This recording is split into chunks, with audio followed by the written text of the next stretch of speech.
Glória a Deus. Pode se sentar. Coloca a mão no teu coração e repete comigo. Fala, Senhor Jesus, preciso muito ouvir a tua voz. Eis-me aqui, com o coração aberto. Pai querido, o teu povo está dizendo essa oração e eu também me coloco diante de ti, pois eu sei que quando nós nos humilhamos, quando nós estamos diante do Senhor, quando nos colocamos como um instrumento teu, tudo aquilo que o Senhor tem para derramar sobre a igreja passa pelo pregador. E eu quero ser um instrumento de bênção, eu não quero ser um instrumento de confusão. Por isso eu me humilho diante de ti. Te peço, Espírito Santo, renova as minhas forças. O Senhor sabe como foi esse final de semana. Mas opera que através da minha vida, as pessoas saiam daqui transformadas. E quando elas forem lembrar, elas nem lembrem que eu existo. Mas lembre que foi o Senhor que falou ao coração delas. Eu me humilho, me escondo atrás de ti e te peço, Espírito Santo, vai desde já trabalhando em cada coração, quebrando toda a amarra da mente, em nome de Jesus, transformando corações de pedra em corações de carne, sensíveis à tua voz.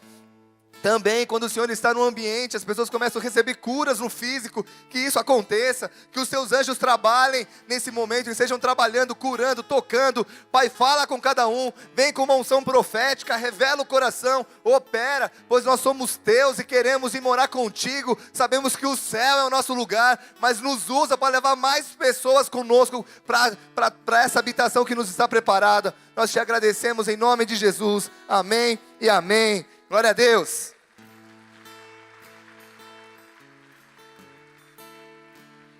Queridos, esse final de semana eu estive em São Paulo, ministrando numa igreja, na igreja de um amigo, o pastor Djalma Toledo. E enquanto eu estava no hotel ontem, aguardando que ele viesse me buscar, eu assisti uma reportagem na TV sobre a exploração sexual de crianças e adolescentes. Estava vendo algumas cenas, vendo a matéria, tudo. E no final da reportagem, uma doutora no assunto disse o seguinte: nós estamos vendo uma geração, observando uma geração de pessoas que está vindo sem perspectiva de vida. Nós estamos vendo uma geração que está crescendo sem sonhos, sem ideal, sem foco na vida. E quando você não tem foco, qualquer lugar que você chegar está bom. Quando você não tem direção, aonde você vai, qualquer rumo é rumo, qualquer caminho é caminho. Quando você tem foco, você chega num lugar e fala, não é aqui que eu quero chegar, você volta e acerta o caminho.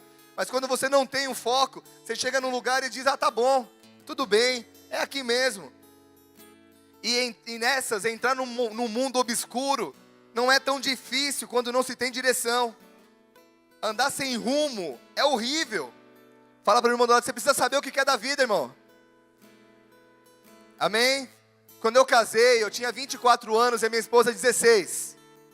Quase fui preso. E na realidade, meu sogro teve que assinar para poder me entregar àquela adolescente. Tudo bem que eu tinha a cara de 13, eu sempre pareço novinho.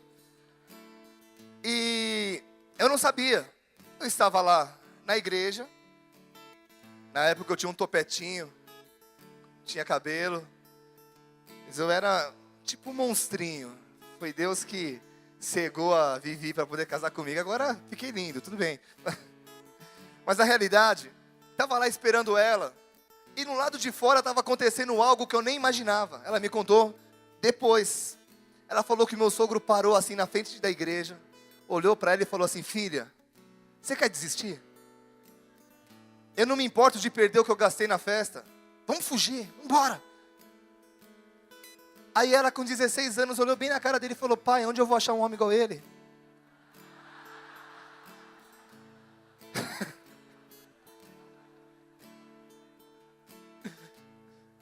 Ela olhou para o meu sogro e falou, eu não quero desistir, eu quero casar. E durante alguns meses de namoro, quase chegando para o casamento, queridos, uma pessoa com 16 anos, muitas vezes não sabe o que era a vida. E vira e mexe, meu sogro e minha sogra chegavam para ela, e aí, é isso que você quer? É isso que eu quero, é isso que eu quero, é isso que eu quero. E o último intimato foi na porta da igreja. Quer desistir? E se meu sogro percebesse qualquer sinal de, não sei, ele teria raptado ela. Mas não fez, por quê? Porque quando ela olhou nos olhos dele, ele viu convicção. Ele viu assim, ela tem 16 anos, mas ela sabe o que ela quer. Queridos, Ela teve que ser firme na sua resposta, ela teve que provar que sabia o que queria, que tinha foco e que tinha tomado uma decisão. E por que meu sogro tomou aquela atitude? Por que ele, toda aquela preocupação? Porque ele deve ter dado uma olhada no passado e viu o quanto custou criar essa filha. O quão trabalhoso foi educá-la. E amados, fala para o irmão do lado, filho, é tudo de bom, mas dá trabalho. Quem concorda comigo? Dizem, o Nilson que o diga, né? Tem gente que tem filhos, tem gente que tem tribos. E aí, queridos, dizem que quando você tem filhos, a alegria chega na tua casa, mas a paz vai embora. E quando eles casam, a paz volta, mas a alegria vai com eles. Amados, preparar uma filha, criar uma filha não é fácil. Imagina quanto gavião olhando, meu irmão. Eu não recebo ligação de ninguém hoje. Mas quando a minha filha tiver uns 13, 14, 15 anos, vai começar a nego chegar. Pastor Bigardi, você pode orar por mim? Posso? Vamos lá na igreja? Não, quero ir na tua casa. E nessas horas eu já estou preparando o Lucas para alguns esportes de contato. Para me ajudar nessa hora, porque o pastor não pode bater, mas o filho do pastor tem problema. Mas, queridos, criar uma filha não é fácil, mas criar uma filha e prepará-la como noiva, eu lembrei de algo. Um dos nossos presbíteros, não vou falar qual, a sogra dele, antes de casar, chegou para mim na minha casa e disse: veja, eu criei a minha filha como uma princesa, para entregar agora pra ela não terminou, né, Pepe? Veja, com tanto amor, com tanto carinho, para entregar assim, ó. Querido, preparar uma noiva não deve ser fácil. Você cria a menina, dá educação, daqui a pouco chega um cara, e aí, sogro, beleza? E ainda quando o cara é educado, porque tem uns que chegam aí, velho. É velho, é a mãe, brother. Se um moleque vir me chamar de velho, vai ter que chegar com o maior respeito, vai ter que me comprar perfume importado. Já vai, vocês que tem filho pequeno, já tá de olho, já vai economizando, meu. Queridos, preparar uma noiva dá trabalho.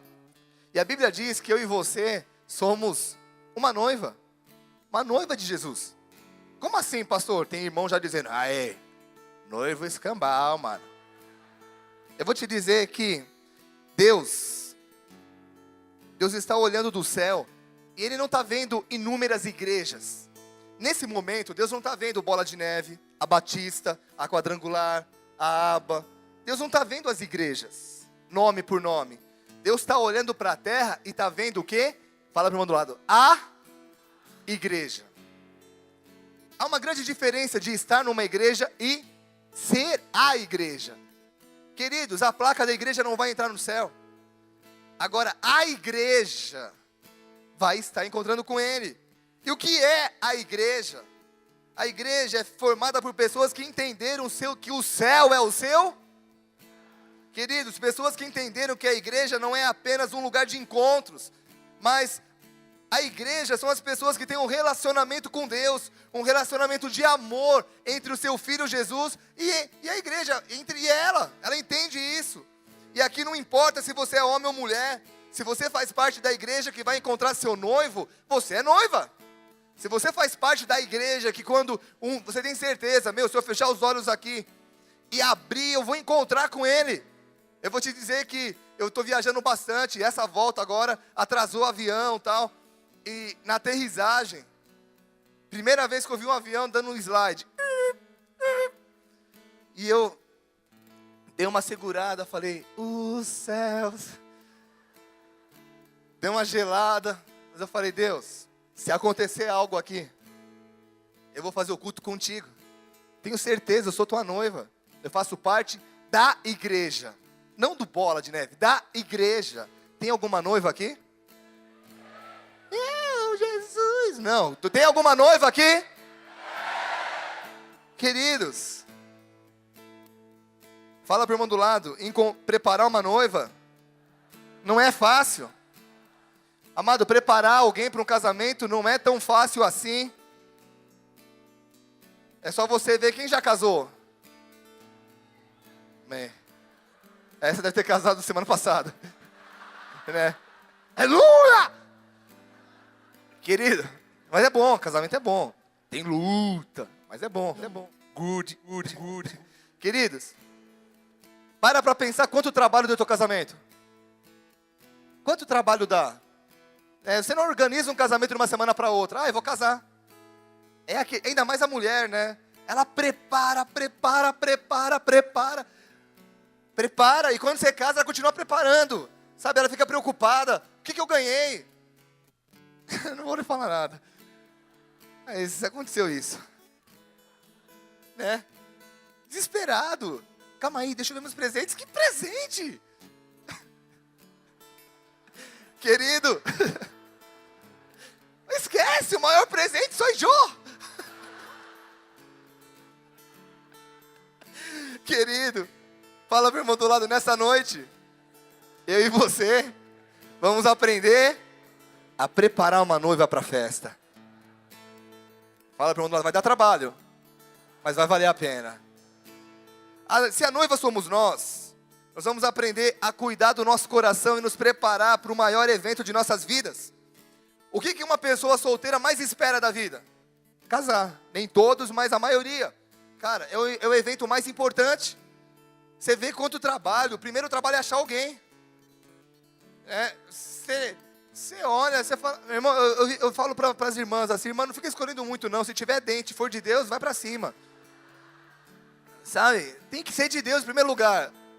E... se tiver 2 dentinhos só para abrir a garrafa de refrigerante, tá bom. Amados, quanto dinheiro você investe, quanto você demora para achar um noivo, para achar uma noiva, você namora, termina, e Jesus, não é esse, não é essa. Eu era conhecido na minha igreja é de Deus. Era um apelido com o meu pastor. Bigard, e aí, você é o é de Deus. Porque toda vez que eu chegava com uma namorada, essa é de Deus. É de Deus, é de Deus. E nunca era, e aquele desespero, eu quero achar alguém que seja de Deus. Agora, imagina o nosso encontro com o noivo. Se o casamento aqui na terra é um evento super aguardado, imagina no dia que você fechar os olhos aqui e abrir, e o teu amado assim. Uau! Vem minha noiva. Queridos, agora imagina, escute. Imagina o dia que você olhar nos olhos dele e você puder dizer assim: Jesus, cheguei. Foi difícil, apanhei, bati, mas estou aqui. Combati o bom combate, completei a carreira, mas guardei a fé. Cheguei, cheguei, é verdade, o céu existe. Cara, isso vai ser maravilhoso, esse será o maior evento de todos. E é para isso que vivemos, amado. Você não está na igreja por um entretenimento. Nós vivemos para nos encontrar com Deus, amém? E é por isso que em meio a lutas, a dificuldades, nós não desistimos. E como Paulo, nós podemos dizer, em tudo somos atribulados, porém não angustiados, perplexos, porém não desanimados, perseguidos, porém não desamparados, abatidos, porém não destruídos. Pode vir o que for, o trem que for, para encontrar com o meu noivo, eu atravesso, eu enfrento. Com o meu Deus eu salto muralhas, eu enfrento o que for, para poder olhar nos olhos dele e dizer: cheguei! Agora, nós fomos criados para 2 propósitos. Primeiro, cumprir a vontade de Deus na terra, amém? Você não está aqui para fazer a tua vontade, você está aqui para fazer a vontade dele. Primeiro Deus faz um propósito, Ele cria alguém para esse propósito. Ele não, amado, entenda isso.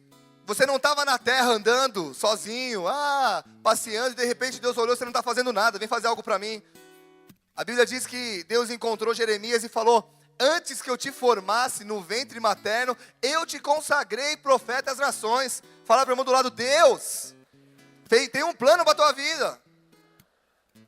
E o teu trabalho é cumpri-lo na terra. É cumprir esse plano na terra, amém? Só que um outro propósito é nos preparar para encontrá-lo como noiva. Aí você pode perguntar, pastor, como é que eu me preparo para esse dia? A Bíblia conta uma história interessantíssima. Abra a tua Bíblia comigo em Esther. Liga teu celular, né? Se de repente a Bíblia estiver no celular. Estava numa igreja que a pastora disse que nos Estados Unidos ela foi assistir um culto. E a pastora estava pregando e falou assim, abra a tua Bíblia, ligue teu iPad, ligue o seu celular. Porque hoje em dia quase ninguém, né, tem muita gente que usa a Bíblia em vários recursos. Então, aonde ela estiver, use agora. Esther, capítulo 2, versículo 7.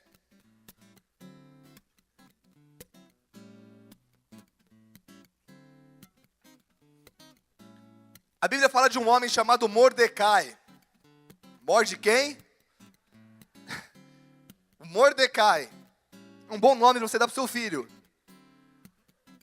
Mordecai.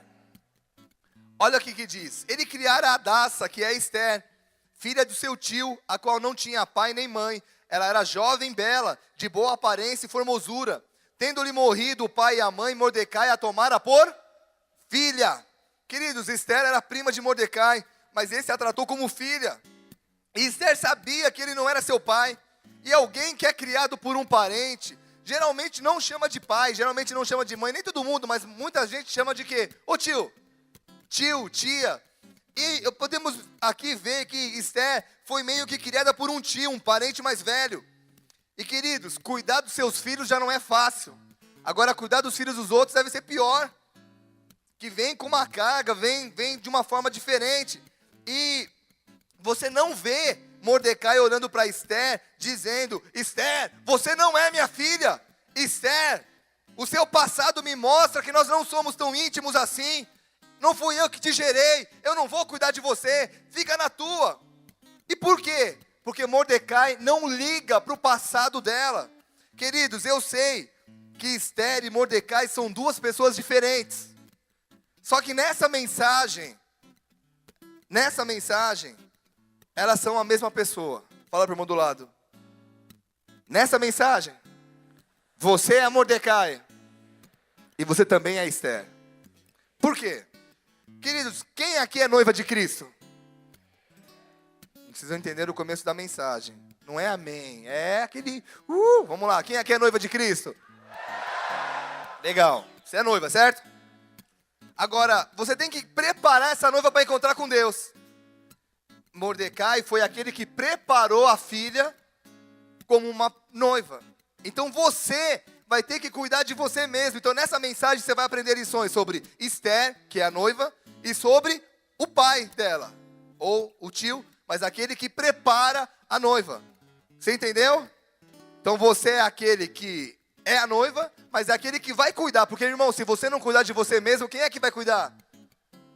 Não adianta um pastor ficar dizendo, cara, se consagra, Deus tem o melhor para você, faz a tua vida ficar íntima com Deus. Se você não quiser, você não vai viver nada daquilo que Deus tem preparado para você. Você tem que querer as coisas de Deus. Então você tem que se cuidar. E você é Mordecai e você é Esther, tudo bem? Quem é noiva se compara a Esther, e quem está preparando a noiva, se cuidando, se santificando, se compara a Mordecai. E quando Mordecai olha para Esther, ele diz, eu não me importo com o seu passado, mas eu vou cuidar de você. Significa que Mordecai estava entendendo que o que havia passado já era. Tem muita gente aqui que ao olhar para a sua vida não se veem dignos de estar na presença de Deus. Olham e dizem, cara, quanta mentira eu falei, quanta coisa errada eu fiz. Você não me conhece, pastor, a minha história é feia, é suja, eu me sinto imundo. Ou mulheres, eu me sinto imunda, você não sabe a vida que eu tinha. E por que pessoas se sentem assim? Porque o passado a condena. Elas conhecem o seu passado e sabem que não são dignas de serem chamadas filhas de Deus. Mas são pessoas que não estão entendendo muito o que a Bíblia diz. Porque em João 1:12, versículo 12 e 13 diz, a todos quantos o receberam, deu-lhes o poder de serem feitos filhos de Deus, a saber os que creem no seu nome, os quais não nasceram do sangue nem da vontade da carne, mas da vontade do homem e de Deus. E a Bíblia também diz, amado, se alguém está em Cristo, nova criatura... Não entendi. As coisas antigas se passaram e eis que tudo. Querido, você não tem noção que está sentado no teu lado. Fala para o irmão do lado, cruz credo. Você não tem noção que está sentado no teu lado. Se você ouvisse alguns testemunhos de algumas pessoas da igreja, você ficaria desesperado, dizendo: Deus, me protege, Deus. Querido, Deus nem se lembra mais do seu passado e muitas vezes você continua agindo como antigamente. Vem na igreja, acha muito legal. Você fala: cara, eu sinto algo especial, eu piro quando eu venho na igreja, mas as minhas atitudes demonstram alguém que ainda vive do passado. E quando você vive assim, quando você não aceita o perdão de Deus na sua vida, você está dizendo mais ou menos assim: Jesus, o que você fez por mim na cruz foi em vão. E eu quero te dizer que olha para o irmão do lado, bem nos olhinhos dele, e fala assim: meu querido, Deus não te vê como sobrinho, Ele te vê como filho.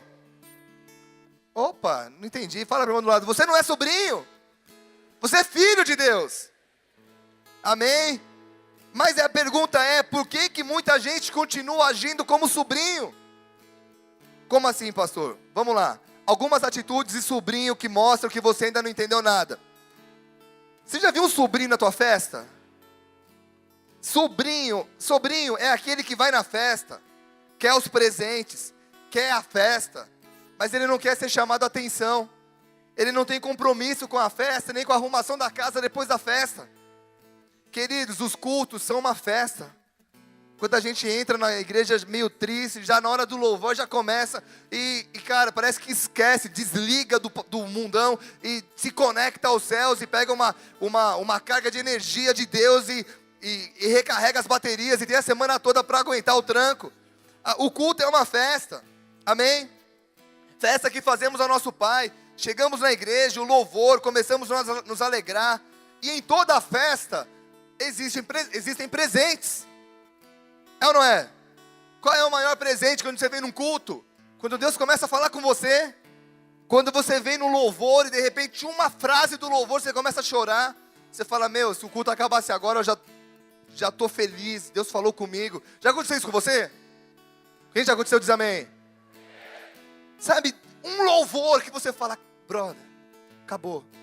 O que vier a partir de agora é lucro, porque eu já fui abençoado. Às vezes um presente vem através da mensagem. Tem pessoas que me param depois do culto e falam: pastor, você conhecia a minha vida? Como pode você falar da minha vida? E é Deus falando no teu coração, querido. Eu sou um homem, eu reconheço a minha falta de capacidade de conseguir conhecer a vida de todo mundo. Então, se não é Deus te dirigindo, isso é um presente. Quando você vem e fala assim: cara, essa mensagem poderia não ter ninguém na igreja, era minha. Se ele pregou para mim. Você já entrou num culto assim? Quem diz amém? Você fala: meu, foi para mim. Para mim, eu sei que foi para mim.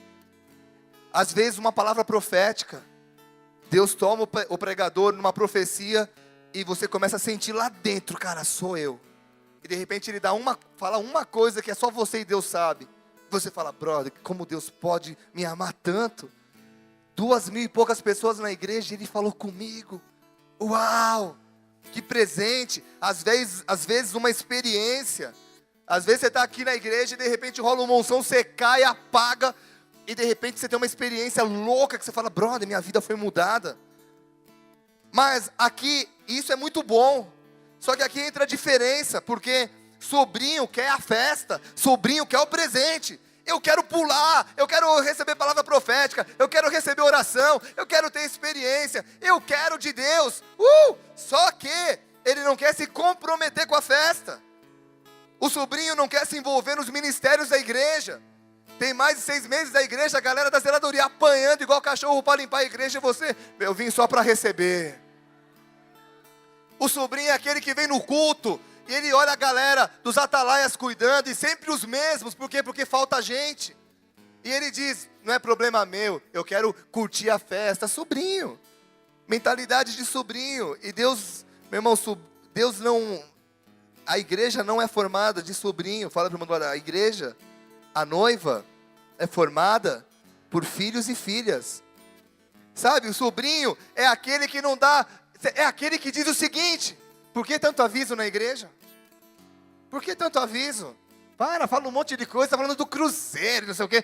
O sobrinho é aquele que não está nem aí para o aviso da igreja, meu irmão.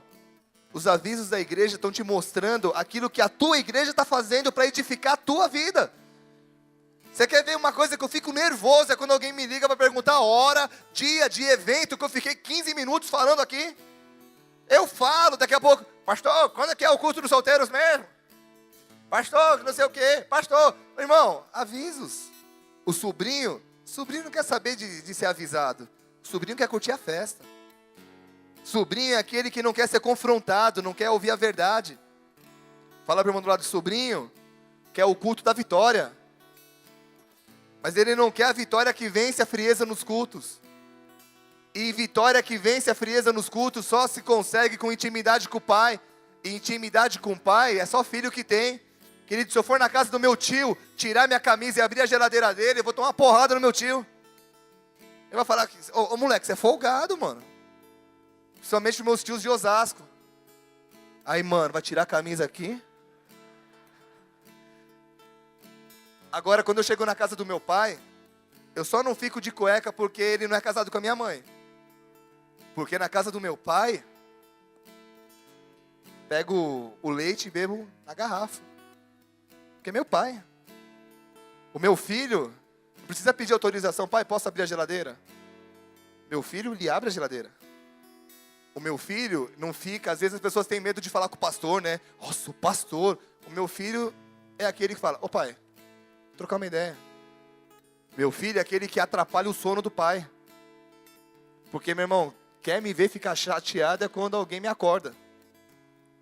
Agora a Vivian não quer nem saber.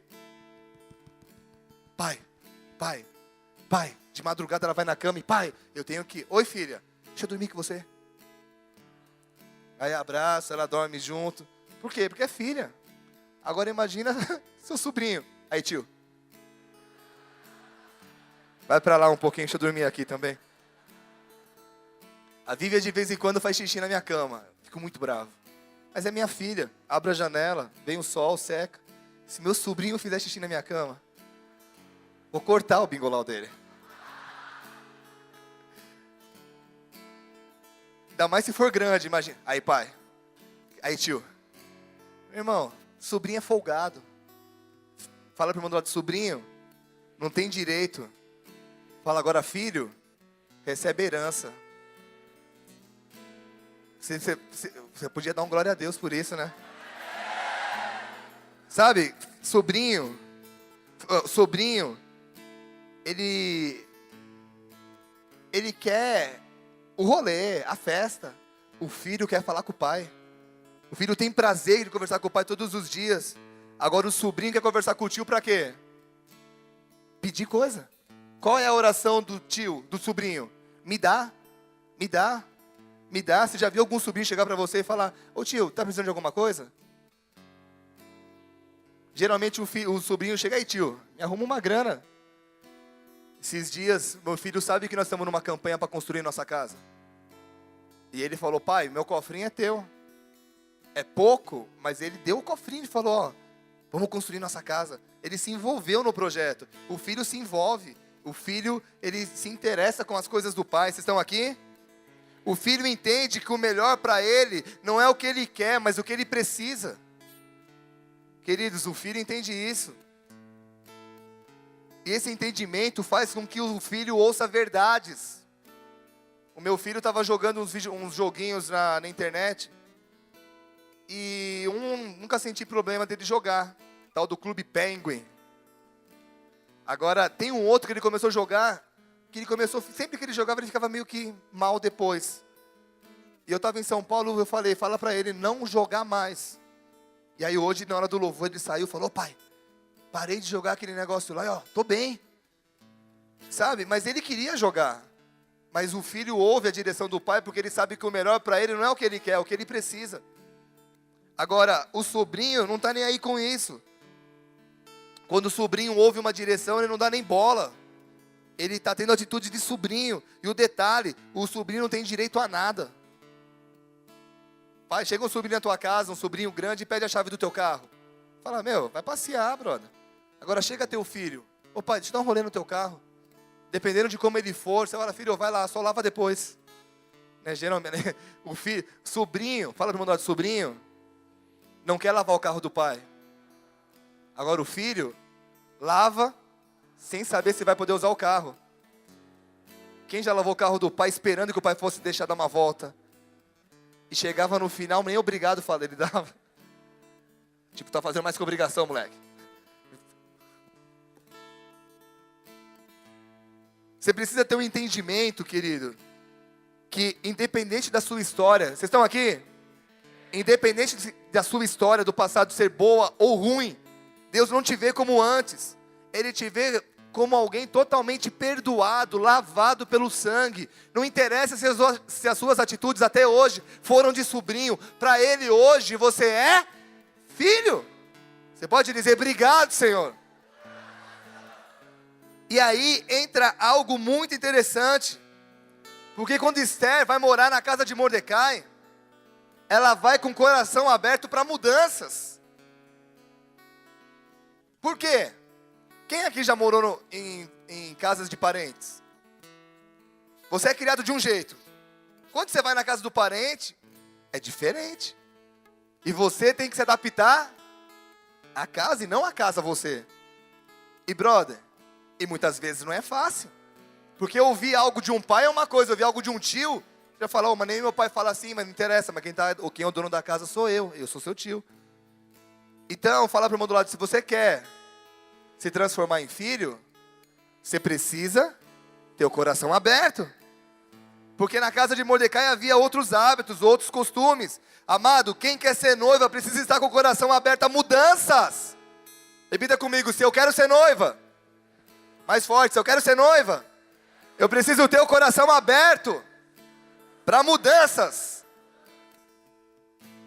Olha para mim. Querida, a igreja não é tua casa. Nem a casa do seu tio, nem a casa da mãe Joana. Aqui é a casa do pai. Então, você precisa ter o coração aberto para mudanças. Fala para o irmão do lado, querido, a igreja não tem que se adaptar a você. Sabe, você que tem que se adaptar às direções que Deus dá para a igreja. Quando você é sobrinho, você chega numa igreja e você quer mudar as regras. Para que esse louvor? Para que isso? Para que apaga a luz? Por que você faz assim? Por quê? Porque o sobrinho quer mudar, ditar as regras, mas o filho, aquele que entende, ele abre o coração e fala, não, vem cá, se Deus me trouxe até esse lugar, sou eu que preciso mudar. Pastor, você pega muito no meu pé, meu irmão. Eu quero te ajudar, brother. Glória a Deus que eu pego no teu pé. Que tem pastor que não está nem aí com as ovelhas. Estou cuidando, estou te falando verdades. Agora, o sobrinho não quer mudar. Ele fala, não tem problema isso. Dentro de você, sabe o que eu estou falando? Que de cura interior. Repita comigo, cura interior. Sabe por quê? Porque dentro de você existe um Mordecai. Um ser querendo que você se acerte. Quem aqui já fez coisa errada na vida, nem que seja uma coisinha? Levanta a mão. Aleluia, você foi sincero. Você já fez alguma coisa errada, sabendo que estava fazendo errado?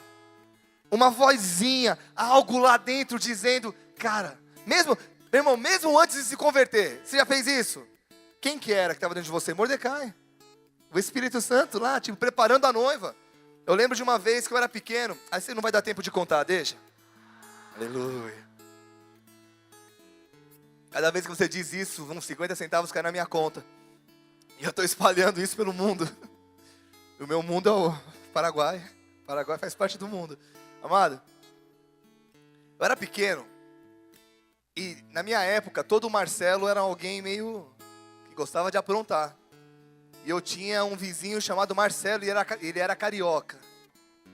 Não é um Marcelinho carioca que tornou jogador de futebol, mas parecia com ele. E minha mãe falou assim aquele dia, falou, filho, não sai de casa. E minha casa o que mais tinha era a porta de saída. E eu pulei pela porta de trás, e esse meu amigo falou, vamos lá no sítio roubar laranja? Eu falei, vamos. E fui. Mas dentro de mim tinha um negócio falando, não vai. Mas eu estava com meu amigo, e vamos lá. Eu estou indo para uma chácara, tem uma ruazinha, morava numa cidade de 5.000 habitantes, pequenininha. Uma ruazinha de terra, e no final da rua tinha uma chácara. Olha a cena. Eu com uma sacola, meu amigo com uma sacola. E vindo um homem. Querido, quem é que está vindo do lugar? É o cara que mora na chácara. Não tem mercado, não tem nada para lá. Está vindo o cara. E eu, 2 moleques com uma sacola. Os moleques nem se ligaram. O cara falou, esses moleques vão roubar minha casa. Voltou, mas eu não me liguei. E eu tô subindo na árvore.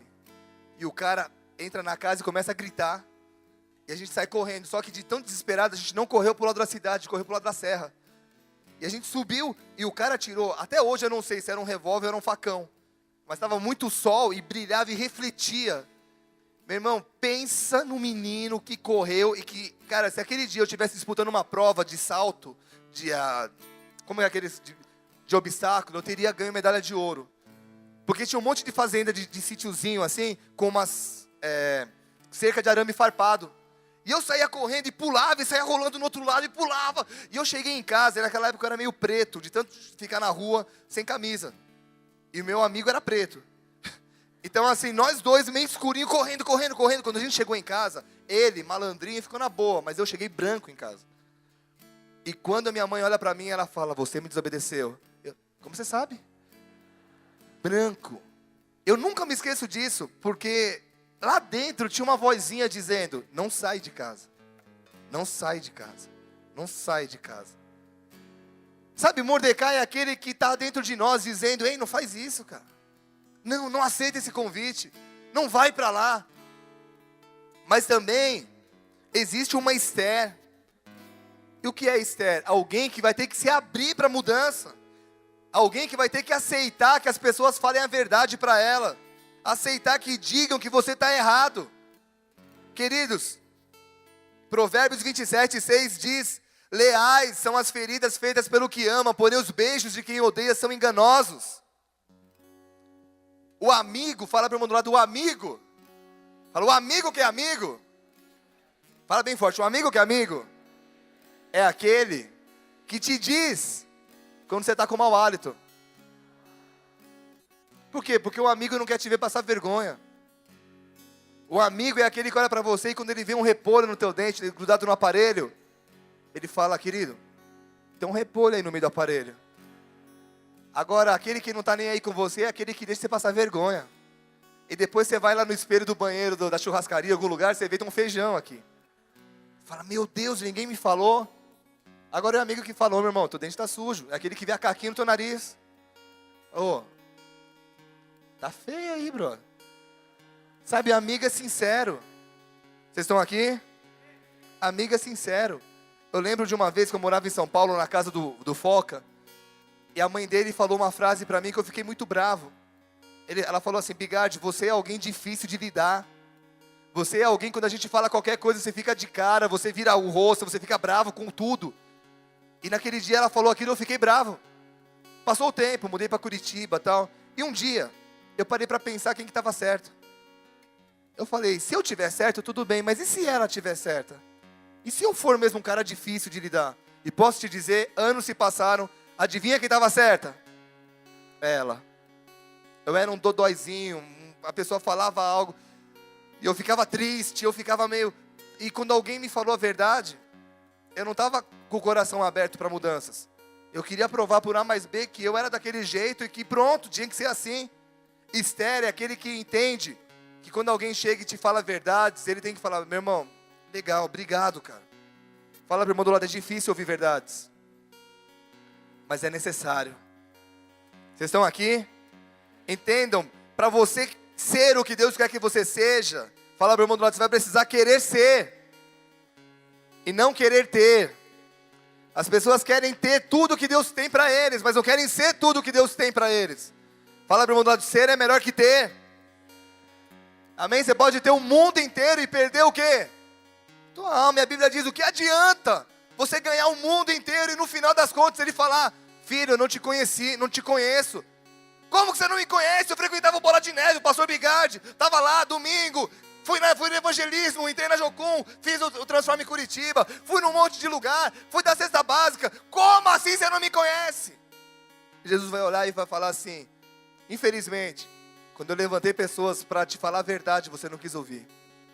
Você continuou do teu jeito, e aqui não entra sobrinho. Aqui entra filho, e filho abre para ouvir verdade. Cutuca o irmão do lado e fala, você está entendendo? Quem está entendendo diz amém. Fala para o irmão do lado assim, todos nós nascemos para ser filhos. Fala, mas nem todo mundo quer isso. Sabe por quê? Porque ser sobrinho é mais fácil. Ser sobrinho é mais fácil. Você vai na tua casa, você tem hora para dormir. Quando você era criança, você lembra disso? Uma frase que eu odiava, era meu pai falar: filho, vai dormir na cama. Porque eu gostava de dormir no sofá. Até hoje eu gosto. Só que hoje é a esposa dizendo: vai dormir na cama. E agora você tem que obedecer. Mas na época do meu pai, eu não gostava de ouvir isso. E agora quando eu ia na casa do meu tio, aí, que hora que eu tenho que dormir, tio? Sono é teu, se vira, moleque. Por quê? É mais fácil ser sobrinho. Fala pro irmão do lado, fala nada, deixa eu te falar. Todos nós nascemos para viver com Deus, todos nós nascemos para ter intimidade com Deus, para ser uma noiva. Mas nem todo mundo quer isso, por quê? Fala pro irmão do lado agora, porque ser noiva dá trabalho. Amém? Ser noiva dá trabalho, é mais fácil ser sobrinho, não ter compromisso, do que ser filho, noiva, porque você vai ser cobrado. Fala pro irmão do lado, ser crente não vai te exigir nada, mas ser filho e noiva vai te exigir tudo.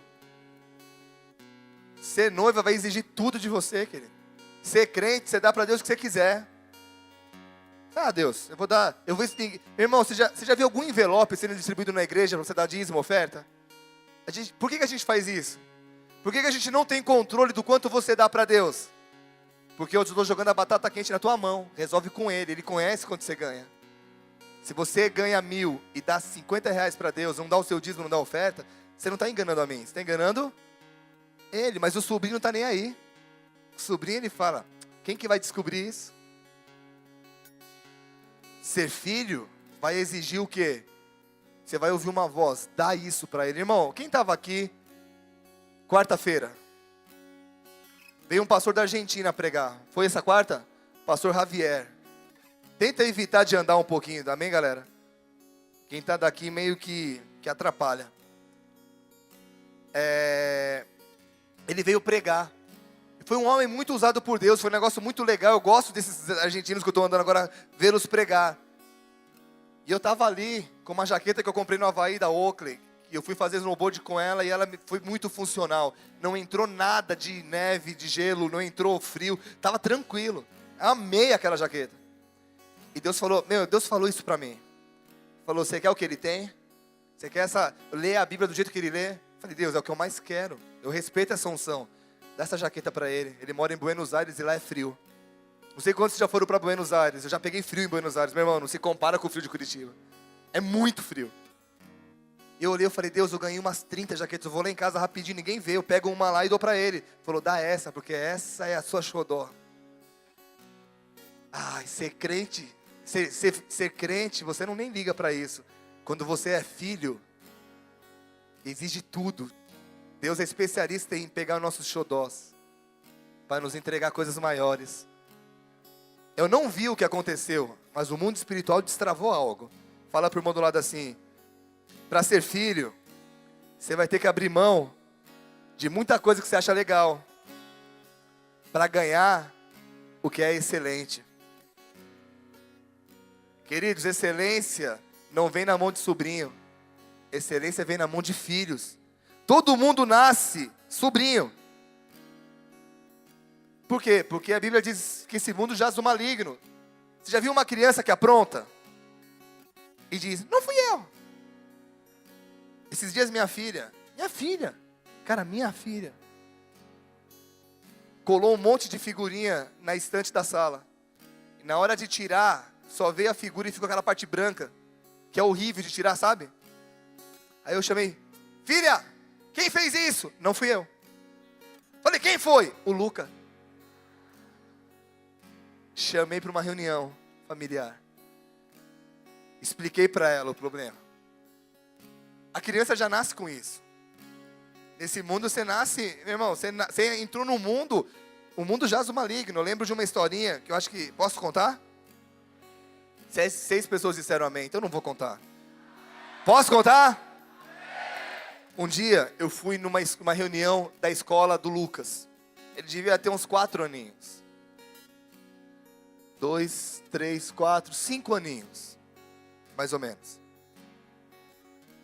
Estou na reunião com a minha esposa e a diretora diz assim: filhos, Pais, vocês precisam tomar cuidado com seus filhos e dizer para eles não fazerem, não passar trote. Porque algumas crianças estão ligando para a polícia e tal. Entrou por aqui, saiu por aqui. Por quê? Meu filho, 5 anos a fazer isso. E eu peguei ele depois da aula. E eu dei uma de mané. E eu falei, filho, você já ligou para a polícia da escola? Pai, eu liguei. E eu falei que tinha vários ladrões aqui. Aí eu olhei, filho, mas e aí? A diretora veio, ela pegou os meus amigos, eu fugi, ela não me pegou. Brother, eu olhei para ele, olhei para minha esposa, a gente não sabia se ria, se chorava, porque o meu filho, passando trote. Tipo, que orgulho. Tá amarrado. Mas eu olhei e falei, você, 5 anos. Criança já nasce, então falar para o mundo, todo mundo nasce sobrinho. Todo mundo, ninguém nasce, Jesus eu te quero. Ai Jesus, porque você precisa, por isso que você precisa nascer de novo. Todo mundo, agora olha para o irmão do lado e fala assim, meu querido. Pega no ombro dele e fala, meu querido. Todo mundo nasce sobrinho. Mas ser filho é uma opção. Você vai precisar querer ser noiva. Querido, ir para a balada domingo à noite, você não precisa fazer nem força. Não precisa fazer nem força. Agora, vir para a igreja, você tem que querer. Você tem que querer. É como a Viviane quando foi casar comigo. Ela teve que querer para convencer o pai. Eu sei o que eu quero. E querido, vir na igreja, ser filho, você tem que falar assim, vai cair, vai chover canivete aberto, não interessa, eu vou. E quanto mais difícil for, vou te dar um segredo. Quanto mais difícil for chegar num culto, sabe, é aquele que vai marcar a tua vida. Não sei se isso já aconteceu com você, mas teve cultos, quando eu morava em Ponta Grossa com a Vivi, que a gente estava se matando. E a vontade era, não vamos pro culto. E naquele dia a gente ficava bravo um com o outro e ia sem se olhar pro culto. Eram cultos que a gente saía de lá quebrado, restaurado, chorando, assim, tipo, Deus nos quebrava e nos dava uma injeção de ânimo para a semana toda. Eram momentos difíceis, irmão, ser filho é uma opção. E olha que interessante, posso continuar aqui? Esther capítulo 2, versículo 8 e 9, vira a página aí, querido.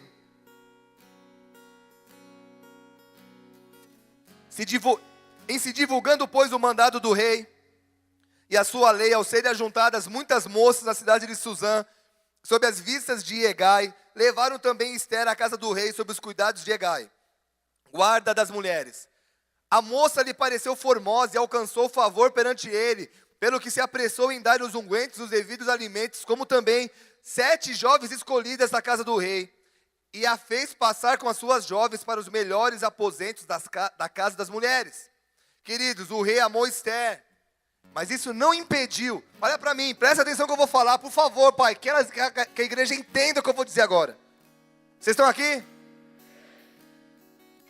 O rei amou Esther. Ele olhou e falou, que mulher linda, que noiva maravilhosa. Mas isso não impediu do rei mandar Esther para um tempo de preparo. Olha o que diz o versículo 12.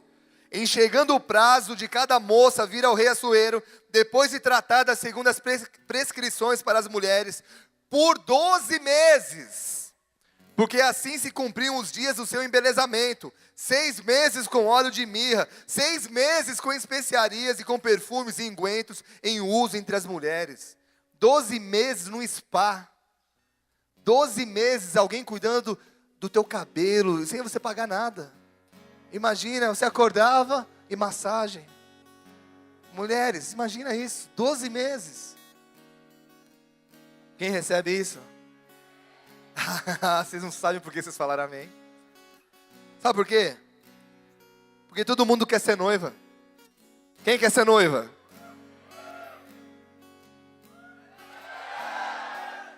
Todo mundo quer os céus. Todo mundo cantou.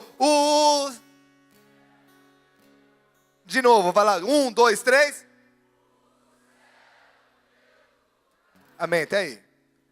Sem instrumento tá estranho, mas tudo bem. Queridos, Uma vez falaram assim, para Deus, não interessa como eu canto, Ele inala meu louvor, Ele não ouve. Mas a gente ouve, a gente tem ouvido, então a gente precisa fazer a aula, amém? Querido, todo mundo quer os céus. Todo mundo quer ficar no spa. Imagina você não trabalhar 12 meses. Homens, imagina. 12 meses. Uma água com gás. Sabe, eu fico imaginando 12 meses alguém fazendo assim na minha cabeça. Brother, eu ia voltar igual Sansão. Tanta massagem, imagina, Tom. 12 meses, alguém fazendo massagem. Alguém dizendo, pois não, senhor, o que você quer? Coça meu pé. E era, tá bom, ótimo. 12 meses, na boa, imagina 12 meses de alguém ligando para você e dizendo assim, tem alguma conta para pagar? Tenho, meu aluguel. Não, me dá aqui o boleto. 12 meses sem dificuldade. 12 meses sem ninguém te traindo. 12 meses sem chefe pegando no teu pé. Sem preocupação. Sem ter que ir na igreja com o pastor enchendo o teu saco. 12 meses você e o céu. O céu é o meu lugar. Fala para o irmão do lado. Só que nem todo mundo quer pagar o preço desse preparo. Meu irmão, para Deus não interessa como é que você começa algo, mas para Deus o que interessa é como você termina o que começou. A Bíblia diz em Eclesiastes 7, versículo 8, melhor é o fim das coisas do que o seu princípio. Quantas pessoas começam algo com entusiasmo? Eu lembro que em agosto do ano passado nós começamos um programa de rádio. Em agosto desse ano nós vamos começar de novo, amém? E algumas empresas vieram nos ajudando. E o primeiro mês todo mundo bancou. O segundo mês só que era um contrato de 6 meses. Nos 6 a gente estava tirando dinheiro do bolso para pagar. Porque a galera começou bem, mas terminou mal. Muita gente começa uma célula. Vou abrir uma célula, vou estar na minha casa. 6 meses depois, cadê a sua célula? Deu nada, desisti. Tem gente que começa um ministério, desiste, começa um projeto, não conclui, tem boas ideias, mas nunca sai do papel, e quando sai, vai direto para a lata do lixo. Fala para o irmão do lado, Deus sempre te amou, querido. Assim como o rei amou Esther, Deus sempre nos amou, mas isso não impede que Ele nos leve para um tempo de preparo. Samuel ungiu Davi, e ele só assumiu o reinado depois de muitos anos. Quem aqui quer ser preparado por Deus para grandes coisas? Você quer ser preparado para reinar? Amém? Então, o que é que o rei usou para preparar Esther? Porque quando eu falo que nós vamos para um spa espiritual, todo mundo disse, eu recebo, eu quero. Vamos ver o que tinha no spa. Fala para o irmão do lado, se prepara. Tá chutando aí, neném? Mas não vai nascer agora não, né? Tem alguma enfermeira aí? Imagina o neném nascendo aqui. A gente pode filmar. Ia ser massa. Fala para o irmão do lado. Primeiro. Fala forte. Primeiro. O preparo dura muito tempo. A Bíblia diz, versículo 12. Em chegando o prazo de cada moça vir ao rei Assuero, depois de tratada segundo as prescrições para as mulheres. O que está escrito aí? Não entendi. Você sabe quanto é 12 meses? 1 ano esperando para encontrar um noivo. Tem gente que não consegue orar 3 meses. É desesperada. Ai, se eu não beijar vai congelar tudo. 12 meses. Eu vou começar por 12 meses de oração aqui. Você que demorou muito para pedir para orar com alguém, nós vamos entrar num novo tempo. Fala para o irmão do lado, Deus sempre sabe o que faz. Sabe, Ele nunca vai fazer as coisas no nosso tempo, Ele vai fazer sempre no tempo dEle. Uma vez o menino chegou para Deus e falou assim, Deus, quanto é para o Senhor 1000 anos? Filha, como um dia. Deus, quanto é para o Senhor $1 milhão? É como alguns centavos, filho. Pai, me dá alguns centavos. Só um dia, filho. Só um momento. Queridos, Davi foi ungido por Samuel. Vocês estão aqui? Sabe quanto tempo demorou desde que Samuel derramou óleo na cabeça dele para ele reinar? Mais ou menos 15 anos. 15 anos sabendo que ele ia ser rei. E o rei querendo matar ele. Tempo. Deus nunca erra. Esther ficou 12 meses sendo preparada. Meu casamento demorou 7 anos para ser restaurado.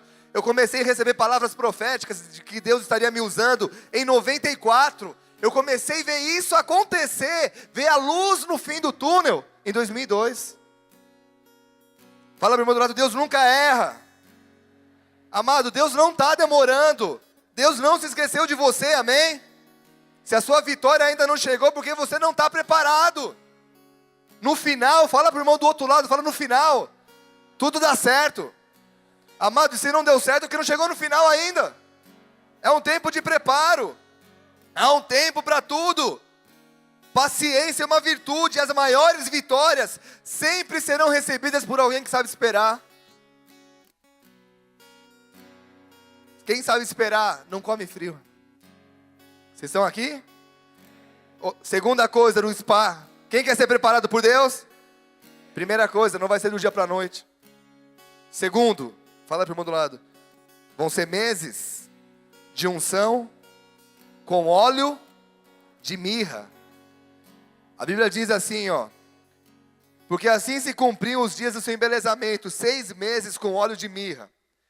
A mirra é estimada pelo aroma e pelo poder purificador. Os egípcios, presta atenção nisso. Os egípcios usavam a mirra para a preparação das múmias. E os judeus usavam a mirra para a preparação do óleo da unção. 2 lições. Primeiro, a mirra é usada para purificação. Fala para o irmão do lado, sem purificação, sem santidade, ninguém vai ver um noivo. Amado, vida com Deus não é brincadeira. Vocês estão aqui? Você está numa guerra. Se você marcar na frente do diabo, ele vai matar, vai te roubar, vai destruir. E o que ele vai roubar? Vai roubar meu carro. O diabo não quer teu carro, querido. Ele vai matar a sua vida espiritual, roubar os seus sonhos e destruir o seu futuro profético. A única forma de ter acesso à sua vida é quando ele percebe que alguém está brincando com Deus. Que alguém é sobrinho. Sobrinho apanha. Filho é protegido pelo pai. Você pode dar uma glória a Deus? Mas como Deus nos ama, Ele começa um processo de purificação. E purificação tem a ver com fogo. O ouro o ouro é um material valioso. Mas para poder ser usado, ele é pego do seu estado original. E ele precisa ser purificado, passar pelo fogo. O ourives usa fogo. Todos nós que nascemos no mundo, nascemos em pecado. Mas nós precisamos ser purificados. Deus sabe. Fala para o irmão do lado, Deus sabe como te apertar. Irmão, enquanto mais tempo você ficar brigando com o fogo, eu não aceito, não é assim, eu não aceito, eu não vou mudar. Quanto mais você ficar brigando com Deus, mais tempo você fica no fogo. E mais tempo Deus vai apertando e aumentando a chama. Bom, que coração duro, vão aumentar o fogo, vão aumentar a panela de pressão. Quanto mais você entender, quanto mais rápido você entender o que Deus quer que você aprenda, mais rápido você sai das lutas. Ser mais que vencedor é sair da prova melhor do que quando você entrou. Vocês não estão aqui, né? Quem quer ser mais que vencedor? Ser mais que vencedor é o seguinte, eu já sou um vencedor em Deus. Mas eu entro nos dias difíceis. E quando eu sair, eu vou sair melhor que antes. Isso é ser mais que vencedor. Eu passei pela prova, não me desviei, continuei melhor. Mas tem gente que sofre, continua o mesmo depois de anos. Não aprende, não se rende, não se deixa ser purificado.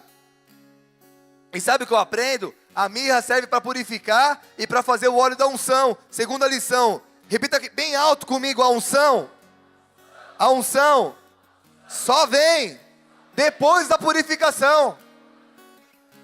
Nunca antes. Amados, olha para qualquer pessoa que experimentou algum tipo de vitória na vida. Você vai perceber que a história foi marcada pelo tempo de purificação. Olha para um casamento restaurado. Olha para um casamento restaurado. Não pensa que o casamento nasceu assim. Olha para um casamento restaurado, você vai ver uma história de perrengue, de fogo. Eu olhei um dia para minha esposa e falei, a gente se mata, mas não se separa. E a gente quase se matou. Sabe, quando a gente fala de restauração de casamento, eu sei o que é isso. Mas vai ver a história. A unção vem depois da purificação. Alguém que deixou os vícios. Cara, tô limpo. Né, Pebão? Quantos anos limpo? 11 anos limpo. Que lindo! Lindo assim, o que aconteceu com ele, não Pebe. Mas, nossa, que bonito! Vai conhecer a história desse cara. Irmão, você já viu o Pepe com o cabelo raspado? Eu vi. É toda torta a cabeça dele. E aí eu perguntei, Pepe, o que é isso? É algum problema de nascença? Ele falou, não, é muita paulada nas brigas, dói muita paulada na cabeça. Briga, cacetete de polícia. E você vai ver as marcas no corpo dele. Vai ver a história. Vai ver como que ele largou as drogas. Olhar hoje, você fala, que lindo, é fácil, amanhã eu tô limpo. Primeiro o fogo, depois unção. Vocês estão aqui?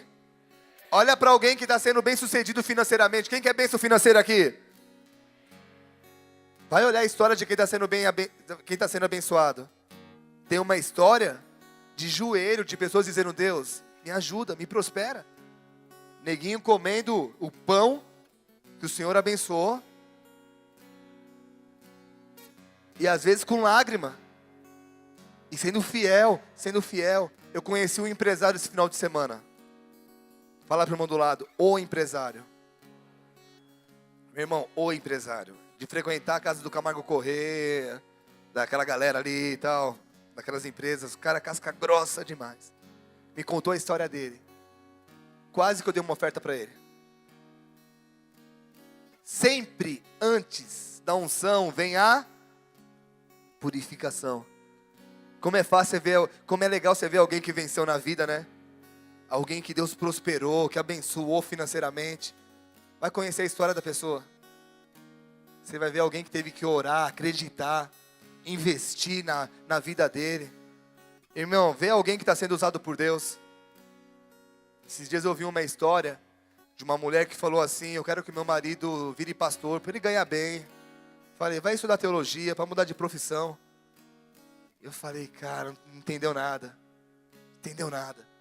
Porque alguém que está sendo usado por Deus, vai ver a história. Fala para o irmão do lado, Deus nunca vai te dar uma história sem que te dê autoridade para contá-la. E a autoridade para contar uma história vem através do quê? Fogo. Vocês estão aqui ainda? Estou terminando. Quem aqui quer passar pelo fogo e ser purificado? Então não fuja do teu tempo de preparo. Não saia da zona de conflito. Um dia, você vai sair desse lugar de luta e vai entrar no palácio. Um dia, você vai olhar para o noivo e vai dizer, valeu a pena. Ah, valeu a pena. E eu quero terminar dizendo o seguinte. Mordecai tem que suportar algumas coisas por cuidar de Esther. Para terminar, capítulo 3, versículo 5, olha aí. Vendo, pois, Amã que Mordecai não se inclinava, nem se prostrava diante dele, encheu-se de furor, de ira, de raiva. Irmão, quando você entende quem você é e o que precisa fazer para Deus, você começa a chamar atenção no mundo espiritual. Quando você entende que você é uma noiva de Deus, tem que se cuidar, o mundo espiritual começa a olhar para você. E aí você vai perceber um ódio nas pessoas de fora que você não entende. Os amigos começam a se deixar de lado, aqueles caras que eram brother, que pagava cerveja para você, que estava junto. Você começa a se firmar com Deus, cadê os caras? E o pior, não só se afasta, começa a falar mal. E às vezes com ódio de você. Você não entende o porquê, a família não entende porque você vem tanto na igreja. Você vira motivo de piada no trabalho, olha lá o crentinho. Olha, na faculdade, no colégio, você vira motivo de piada. Igreja, preparar uma noiva dá trabalho. Vocês estão aqui? Mas além de dar trabalho, preparar uma noiva desperta ódio de quem não tem uma noiva para preparar. Vocês estão aqui? Eu e a minha esposa ouvimos de muita gente. De muita gente. Vocês estão casando porque ela está grávida. Nossa, filho de elefante, demorou 2 anos para nascer. Né? Não vai dar certo.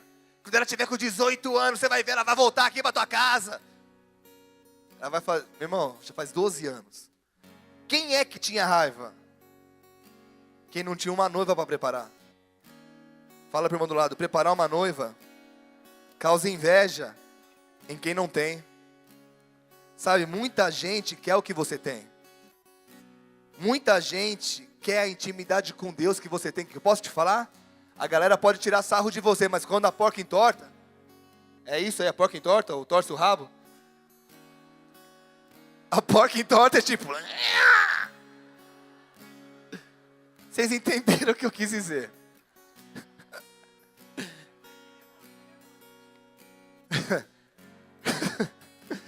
Quando o negócio fica estreito, quem é que eles ligam pedindo oração? Reza por mim lá na tua igreja, cara. O bagulho tá nervoso, mano. Quando começa a ficar com medo de ficar no quarto, já viu gente adulta com medo do quarto? É porque o negócio tá feio. Cara, tem alguma coisa no meu quarto. Reza por mim lá na igreja, mano. Ué, você não falou que não acredita? Mas nessa hora é bom, né? Lembra de nós, mano. A galera quer o que a gente tem, querido. Posso te falar? Vida com Deus causa inveja. A galera olha pra você e vê você apanha e tá feliz. Apanha, continua na igreja. Alguém te trai, depois você vem e abraça, beija a pessoa e fala, meu amigo. Que é isso, brother? Não existe perdão. Como não, cara? É meu amigo. Meu maior amigo em Ponta Grossa é o cara que eu e ele juntos a gente perdeu uma casa e um carro. No primeiro ano a gente queria se matar. Um nem encontrou o outro, graças a Deus. Depois de 1 ano e meio a gente se encontrou. Não quisemos ver quem estava errado. Nos perdoamos. Amigo, de vir para minha casa, dormir aqui. Amigo, não é papo, amigo. A gente olhava para a cara do outro e fala, meu, que cura foi essa, brother? Posso te dizer? Ele com carro bom, eu com carro bom. Quer dizer, a Vivi, né, que eu tô com o podrão.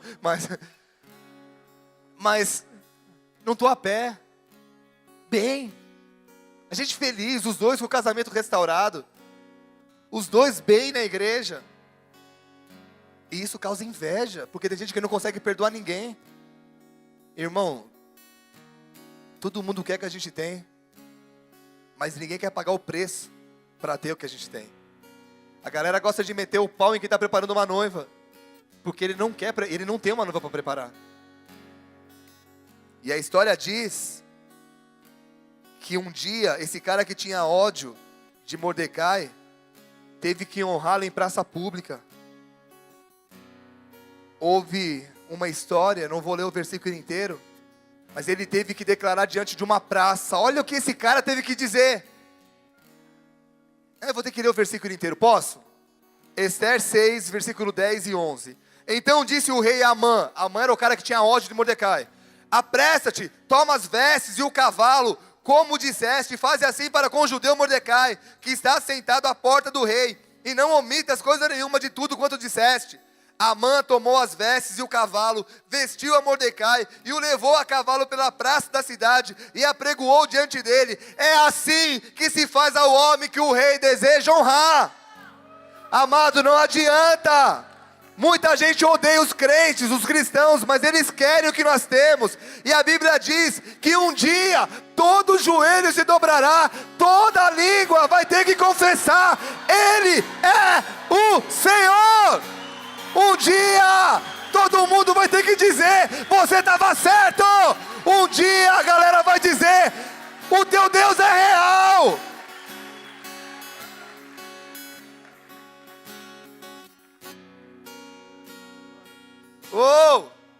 Querido, um dia você vai estar lá diante do noivo e vai ter 2 tipos de pessoas. Em que lado você vai estar? Daqueles que vão estar dizendo: Como esses caras são loucos, os crentes são loucos, criticando os crentes de joelho. Ou você vai estar do lado daqueles que vão lá estar dizendo: cara, o céu é o meu lugar, o meu tesouro está lá. Um dia, aqueles que tiraram sarro, que te criticaram, que tiveram inveja, falaram, um dia eles vão olhar e vão dizer: cara, eu preciso do que você tem. E nessa hora você vai ter que dizer: meu irmão, eu não posso te dar só a bênção, eu tenho que te dar o pacote inteiro. E qual é o pacote? O preparo. Não vai ser do dia para a noite. Olha para mim, vocês estão aqui? Você não vai ser um homem de Deus, uma mulher de Deus, você não vai ver tudo sendo restaurado de hoje para amanhã. Sabe quantos anos eu me converti? 91. Sabe em que ano que Deus falou que eu estaria na frente de muitos jovens que viriam como onda? 2004. Não, 94. A igreja explodiu e começou a crescer sem parar há 2 anos para cá. Mas quando nós saímos do galpão da Silva Jardim para cá, que ela dobrou, triplicou de tamanho, faz 6 meses. Uma história, um tempo de preparação, de choro. Deus falava que eu estaria na frente de jovens. Eu cuidei de uma igreja de Ponta Grossa com 15 velhinhas. Contando a idade, dava 1 milhão de anos. Somando a idade. 3 anos. 3 anos e meio. Orava. Deus, cadê os jovens? E muita gente falava: ixi, chamado nenhum, esse moleque não tem chamado não. Será que o tempo não valeu a pena? Quantos nãos pastores disseram na minha cara? Quantos nãos? Valeu a pena ser esmagado, passado pelo fogo? Hoje, eu falei isso ontem em São Paulo, eu estou falando aqui. Deus está abençoando, amém? Mas não é mais importante o jeito que eu estou hoje. Para Deus vai importar como eu vou terminar essa história. Imagina você, nós fazendo cultos em estádios, a igreja lotando, gente se convertendo tudo quanto é canto. E um dia, a gente tudo velhinho, se Deus permitir, né? Não vou falar de cabelo branco, porque... Mas a gente velhinho, daqui 10 anos, 20 anos, 30 anos, e a unção maior ainda. E você dizer: caramba, cara. Porque uma coisa é ter uma unção hoje, outra coisa é manter a unção. Irmão, uma coisa é você ter um bom salário, outra coisa é você manter o salário. Uma coisa é você ter uma família abençoada, outra coisa é manter a família abençoada. Para Deus o que vale é o final, não o começo. E a noiva é aquela que fala: hoje eu estou me arrumando. E toda noiva no dia do casamento é linda. Só que a segunda-feira chega. E tem umas que você olha e fala: ué, cadê a mulher que eu casei? Uma coisa é casar, outra coisa é permanecer bonita. E o que eu estou querendo dizer? Uma coisa é vir na igreja, levantar a mão e aceitar Jesus. Outra coisa é daqui 10 anos você olhar e falar: meu, eu aceitei Jesus há 10 anos atrás e minha vida foi mudada. Mas e hoje? Você ama Deus ainda? Mais que antes. Sabe o que Paulo falou? Combati o bom combate, completei a carreira e sabe o que ele quis dizer com guardei a fé? Eu sou mais crente hoje que antes. Estou muito mais firme hoje. Feche seus olhos um pouquinho. Eu quero convidar você que entrou aqui pela primeira vez a entender que, brother, vale a pena se entregar, vir para uma igreja com o coração aberto a mudanças, porque Deus quer o teu melhor. Deus, quando olhou para você, antes de que você nascesse, Ele tinha um plano. Ele formou esse plano e sonhou com você e falou: cara, eu quero que você nasça para isso. Mas você precisa querer essa mudança. Você precisa querer ser filho. E a todos quanto receberam deles o poder de serem chamados filhos de Deus. A todos quanto receberem, se você nessa noite está dizendo assim, cara, eu quero isso que esse cara pregou. Eu quero essa vida com Deus, eu quero intimidade com Deus. Em nome de Jesus, não liga para quem está no teu lado, irmão. Paga esse preço. E qual é o preço? Se coloque em pé onde você estiver, de olhos fechados. Se coloque em pé, levanta a tua mão direita comigo. E se coloque em pé em nome, não vou pedir para você vir aqui na frente. Mas eu quero que você levante a tua mão e fique em pé onde você está. Não tenha vergonha, faça isso. Não tem ninguém te olhando, fecha os olhos, não liga para quem está no teu lado. A noiva é aquela que não tem vergonha. A noiva é aquela que diz assim, cara, tá bom, eu quero. E é isso que vai acontecer na minha vida. Por isso, em nome de Jesus, toda amarra na mente que queira te travar de ficar em pé agora, está repreendida em nome de Jesus. Eu declaro que você é livre para poder ficar em pé e se libertar e ser chamado de filho de Deus. Por isso, em nome de Jesus, queridos, eu não vou te chamar aqui na frente, eu não quero te expor, isso é algo pessoal. Geralmente eu não peço para as pessoas ficarem em pé, geralmente eu peço para a galera ficar com a mão erguida.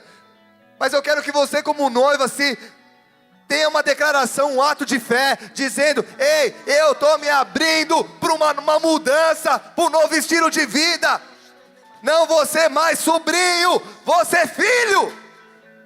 Por isso, em nome de Jesus, de olhos fechados, esquece quem está no teu lado. Puxa, pastor, eu não posso ficar em pé. Estou com criança ou tem algum problema. Então levanta a tua mão direita comigo bem alto. Se você não pode, mas se você pode, se coloque em pé. Levanta a mão em nome de Jesus. Em nome de Jesus. E nós queremos fazer uma oração. Repete comigo e diz assim. Opa, segura aí, continua de olhos fechados. Cara, Deus mandou eu falar mais uma vez. Tem alguém que está sentado aqui e que Deus está falando, cara, é para você isso.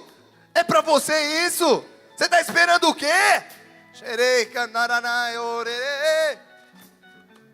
Em nome de Jesus, se coloque em pé onde você está, porque essa é a oportunidade de você dizer, chegou a mudança que eu tanto buscava, o estilo de vida que eu tanto queria. Deus não te chamou para ser chato, xarope. A ideia que você tem de crente é um cara chato com uma Bíblia embaixo do braço. Olha o jeito que eu preguei durante essa hora e pouca que eu estou aqui. Meu irmão, sou um homem de Deus e não sou... Posso ter sido chato para você agora, mas eu sei que o estilo do jeito que Deus me usou para pregar está te mostrando a diferença. De olhos fechados, repete essa oração comigo e diz, Senhor Jesus, eu quero te pedir perdão pelas atitudes de sobrinho que tive. Pelas as atitudes que supriam o que eu tive. De sobrinho que eu tive. Nessa noite. Eu quero te pedir perdão. Pelos meus erros. Pelos meus pecados. Pelo jeito que eu levei a vida.